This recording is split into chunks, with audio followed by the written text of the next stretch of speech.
Hey there folks, welcome to Spectrum Pulse. We talk about music, movies, art and culture, and it's Billboard Breakdown.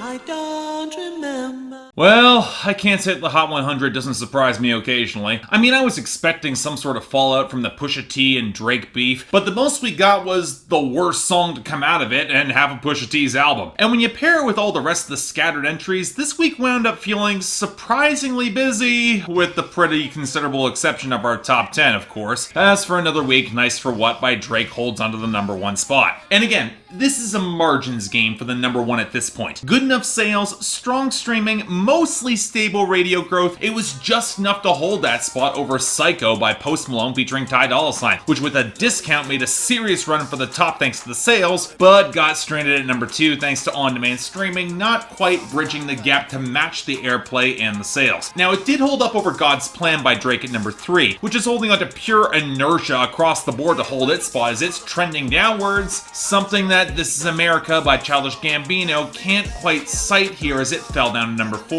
Muscled back on streaming, sales, and YouTube as radio is coming along way too slow to catch up and hold it up. Still enough to keep it above the middle by Zed, Maren Morrison, Grey at number 5, but considering its radio and sales weaknesses, it'll probably be overtaken by, yes indeed, by Lil Baby and Drake at number 6, given how huge its streaming is, which is indeed all it really has right now. But what I think is a much more serious challenger is our new top 10 entry, I Like It, by Cardi B featuring Bad Bunny and J Balvin at number 7. Now, it's early in its run here, but with every metric on the upswing, especially with YouTube and the radio, this song has Song of the Summer potential splattered all over it. I would put money on this sticking around for some time or even getting even bigger. Hell, it blew right past Booed Up by LMA at number 8, which has huge YouTube and really solid radio, but the sales just are not there to push it any higher. It did keep it above Meant to Be by BB Rex and Florida Georgia Line bleeding in all categories down to number 9, and No Tears Left to Cry by Ariana Grande down to number 10, but at least the latter has some radio traction that might keep it around a little bit longer, at least until the album drops. But what doesn't stick around are our list of dropouts and losers this week, and really, there weren't that many big ones in the former category. Red Roses by Lil Skies and Landon Cube holding on for a full 20 weeks before falling out, No Excuses flopping for Meghan Trainor, and Outside Today by Youngboy Never Broke Again looking like it will just miss the cutoff for a year-end list. Seriously, it had less points probably than Chris Stapleton and Justin Timberlake. Now, the losers list is a lot bigger, so let's start off with the expected losses for Post Malone. Ball for Me with Nicki Minaj at 62, Rich and Sad to 79, Paranoid to 83, and Spoil My Night with Sway Lee to 97. Then there's the gains abruptly reversing, like Overdose by Youngboy Never Broke Again sputtering to 52, and For the First Time by Darius Rucker sliding back down to 81. Then there's all the other trap songs losing serious momentum, like Sad by XXXTentacion falling to 43, KOD by J. Cole to 59, Watch by Travis Scott featuring Lil Uzi Vert and Kanye West to 84, Shoota by Playboi Carti featuring Lil Uzi Vert to 88, not good for Lil Uzi Vert this week, and New Freezer by Rich the Kid and Kendrick Lamar to 90. Then there are a few scattered country losses for long-running singles like Singles You Up by Jordan Davis to 91, and Most People Are Good by Luke Bryan to 92, and finally you got two songs that don't really fit a defined mold of loss. Call Out My Name by The Weeknd seems to be fading out naturally to 40, and Fake Love by BTS crashed down hard off the debut last week to 51. And like with most other K-pop in the States, I imagine that downward trajectory will continue. Sorry, K-pop fans. Now, there weren't nearly as many gains or returning entries this week, and they can all be pretty easily explained. Youth by Shawn Mendes and Khalid returned to 76 thanks to self-titled album, ASAP Forever by A$AP Rocky and Moby came back to 63 thanks to his album, and Lucid Dreams by Juice WRLD surged up to 15 thanks to huge streaming and his new album. And since we already talked about I Like It, the last big game came for One Kiss by Calvin Harris and Dua Lipa, which is quietly racking up a lot of airplay and sales. I can imagine this will stick around for a fair bit longer, or probably at least into the summer. But we've got a pretty sizable list of new arrivals, so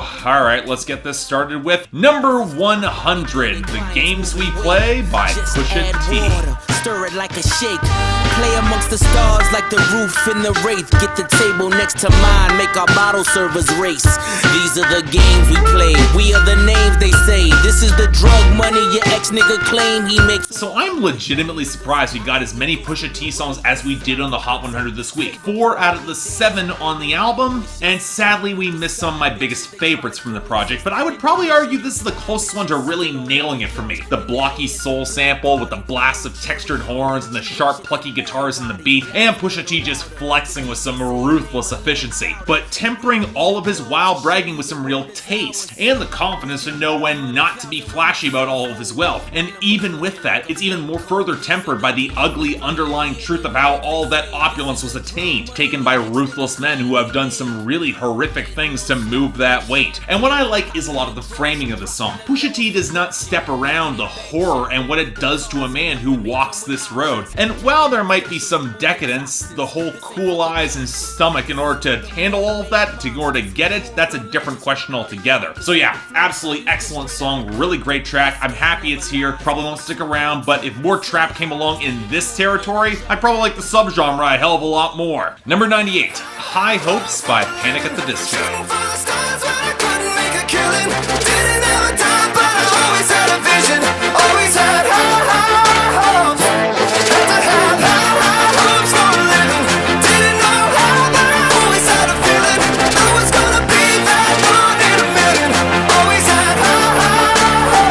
So I gotta be honest, I wish I was more hyped for this Panic at the Disco record. I haven't really disliked any of the singles released thus far, and they certainly have a real charting presence, but they haven't exactly been songs that have stuck around, either on the Hot 100 or in my memory. And thus with this new single, honestly, pretty decent, but I've got concerns. It falls in a lot of the same territory. For one, I can't help but feel that Brendan Urie's voice sounds even more flat and squawking on the hook, not helped by the increasingly dense stuttered snares and the blast of horns, which don't really play off more of the elegance and the strings on the verses or pre-chorus as well as you would hope, especially when you tack on the pitch-shifted vocals and the trap elements for no good reason. And with the more prominent percussion skitters, especially on the hook, it makes the song feel way more rickety and lacking in more groove to really push this over the top for me. Not helped by lyrics that feel kind of undercooked in their aspirational focus. Still, I won't deny that Brendan Urie can really sell a song like this, and I'm a sucker for this kind of bombast, so it's good.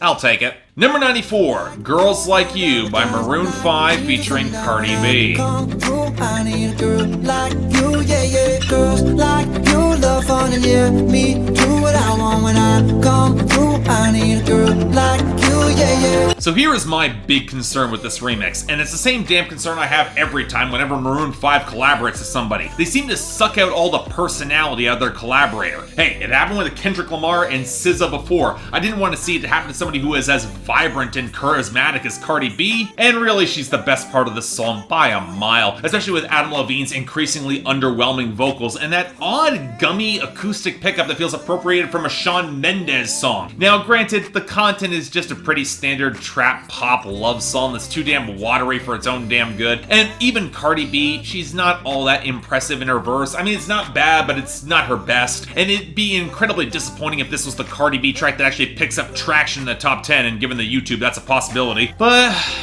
it's inoffensive and passable. Let's just move on. Number 93, I Was Jack, You Were Diane by Jake Owen.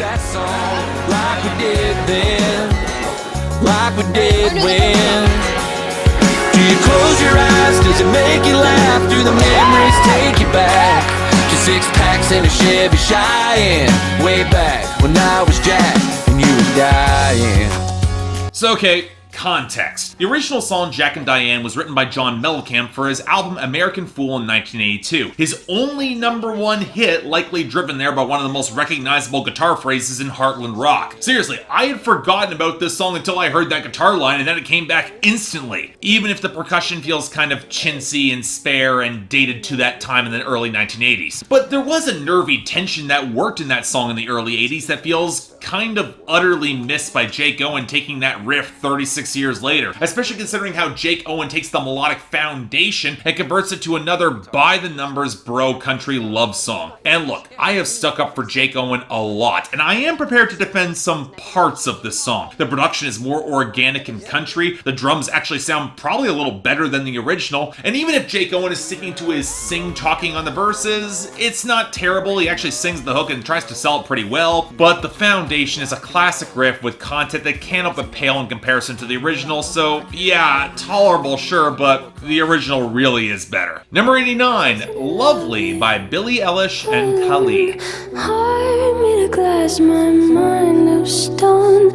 Tear me to pieces, skin and bone. Hello, welcome home. You know, it seems like I've been seeing Billie Eilish's name for years behind the scenes and can never quite put a face to her. Apparently she had a single that went really viral 2 years ago, but this is the first one that's landed on the Hot 100 proper, courtesy of a boost from the 13 Reasons Why Season 2 soundtrack. And to my surprise, I actually like this more than I thought I would, mostly because Khalid and Billie Eilish have surprisingly strong chemistry in this dreary, strings and piano-drenched melancholy against the deep, grainy, pulsating beat, both trying to get over a deeper depression that they cannot quite escape on this song. So yeah, it's a pretty bleak track, but the intimate focus, the bitter sarcasm against the very delicate hook, and especially the vocal arrangement with some really good harmonies manages to capture some tremulous tragedy in a really effective way without feeling oversold or all that melodramatic. So yeah, this is really damn solid. I'll take it. Number 82, Taste by Tyga featuring Offset. Get a taste. Fuck what a nigga say. It's all the same like Mary Kate. She can get a taste. Let you get a taste.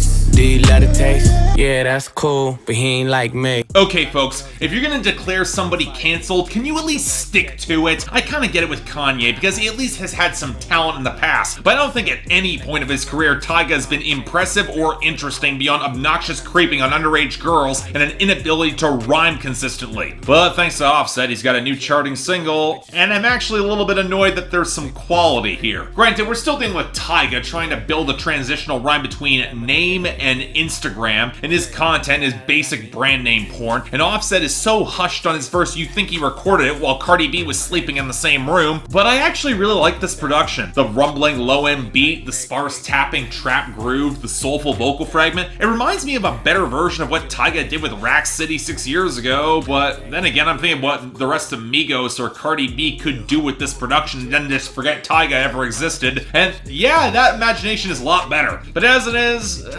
alright, it's passable. Next, number 80, Dinero by Jennifer Lopez, featuring Cardi B and DJ Khaled.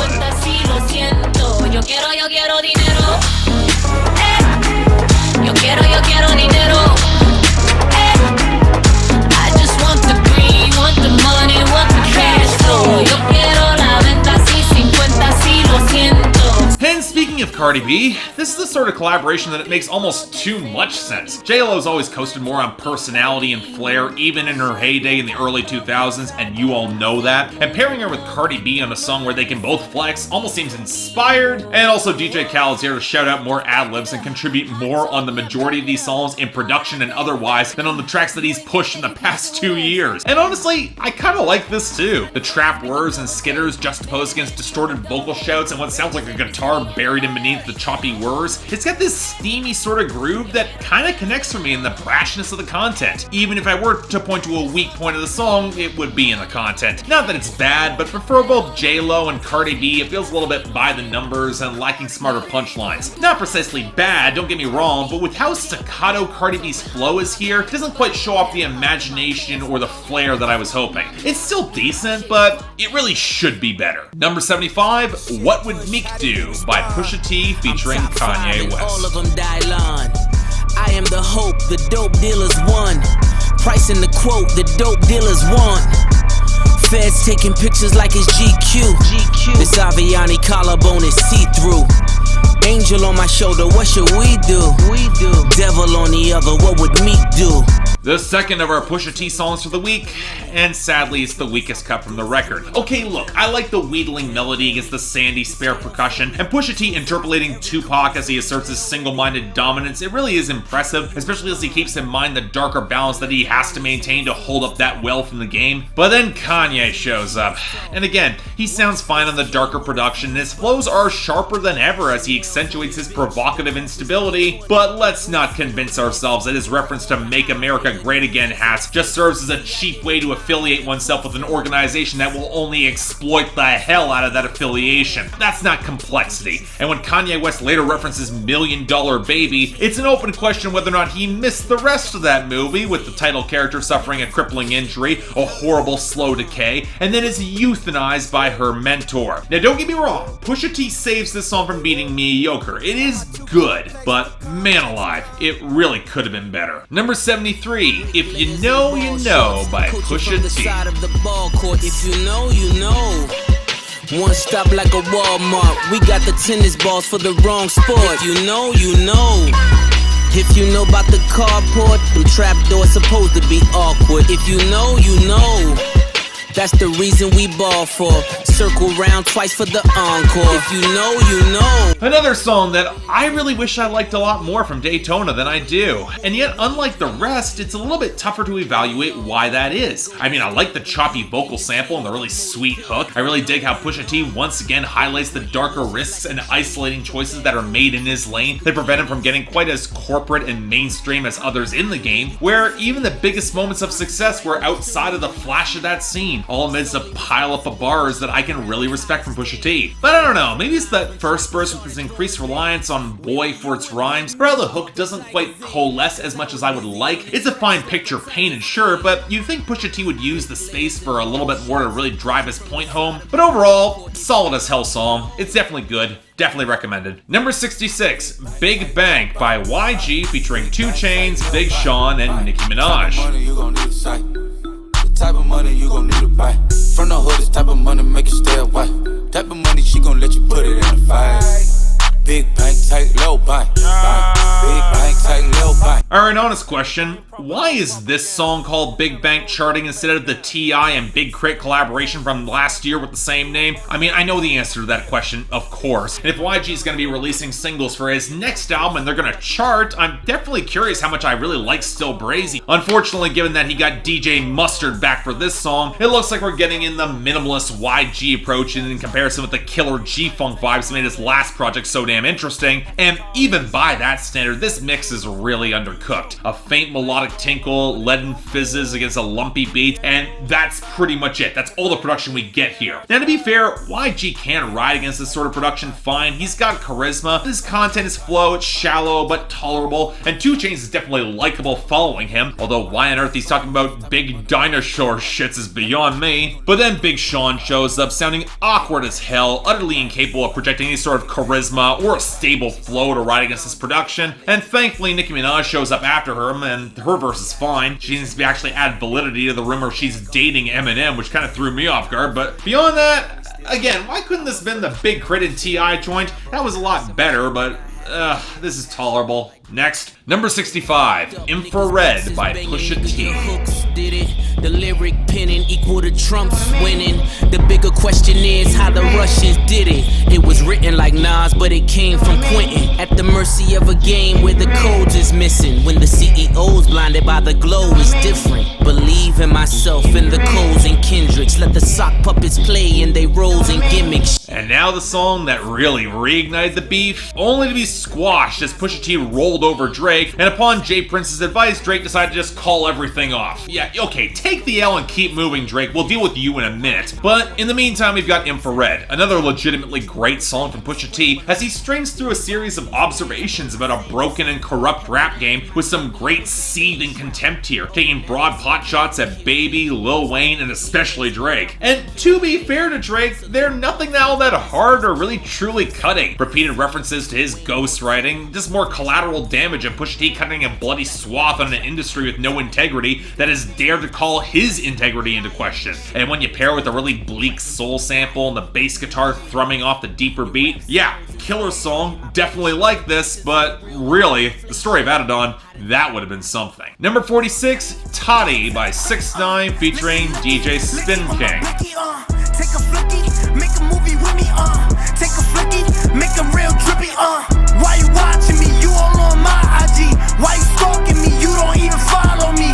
Why you tweet my shit? You ain't used to read my shit. Bitch, you used to fucking leave me on scene and shit. Hey, remember a few weeks ago when 6ix9ine left the Hot 100 and felt nice, like absolutely nothing was lost? Well, he's back again with a new single. And here's the thing, for as hard as he's shouting about how bitches suck his dick because he's fly like Aladdin, and his repeated assertions that he's not stupid even as he talks about licky on his blicky, and then rhyming YouTube with YouTube as he talks about spanking somebody, I'm sorry, is anybody remotely intimidated or impressed by this? Pusha T, do the comparison. At least he's got class and genuine venom and some actual talent and some menace. 6ix9ine braying over this undercooked atonal melody and trap beat has no modulation. It's got none of that menace here either. In other words, it's incredibly one-dimensional. Appears to be remotely convincing in that dimension too. So, yeah. Next. Number 45, Praise the Lord to Shine by A$AP Rocky featuring Skepta. The Lord, I take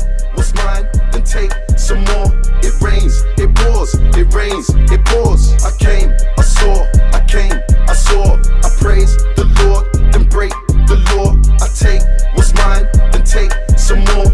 It rains, it pours, it rains, it pours. So I'm sorry, I'm probably not going to be covering A$AP Rocky's newest record, Testing. Nobody's added the album to my schedule anyway, and frankly, there have been enough other albums that are genuinely interesting or competently structured than what A$AP Rocky has traditionally churned out. And this, look, I don't deny the flutes, they sound okay, and I'm happy that Skepta's getting more mainstream airtime, but him hopping on a very blocky DMX flow is nowhere close to the best use of his talent, especially with an utter lack of interesting wordplay or presence, especially when A$AP Rocky's first verse at least showed some potential in order to take this production. As it is, okay, fine, it's tolerable, it's catchy, but the groove is really poorly utilized, and I appreciate there be something remotely interesting being said here for me to come back to it. And how is it when the flow is this basic, rhymes are still getting flubbed, so yeah, kinda mediocre. Next, and finally, number 19, I'm Upset by Drake. So offended that I had to double check. I'ma always take the money over sex. That's why they need me out the way, what you expect. How is it the absolute worst song to come out of the Drake and Pusha T beef chart the highest? I mean, I know it's because of streaming, and it's always a long shot when it comes to diss tracks actually charting, but the fact that neither Dumpy Freestyle, which was a good song from Drake, or The Story of Adidon, and that fact they didn't chart, but this did, it's flat out embarrassing. I mean, if I were to guess, likely has most to do with streaming and Drake getting all that prime playlist placement, but we get this instead.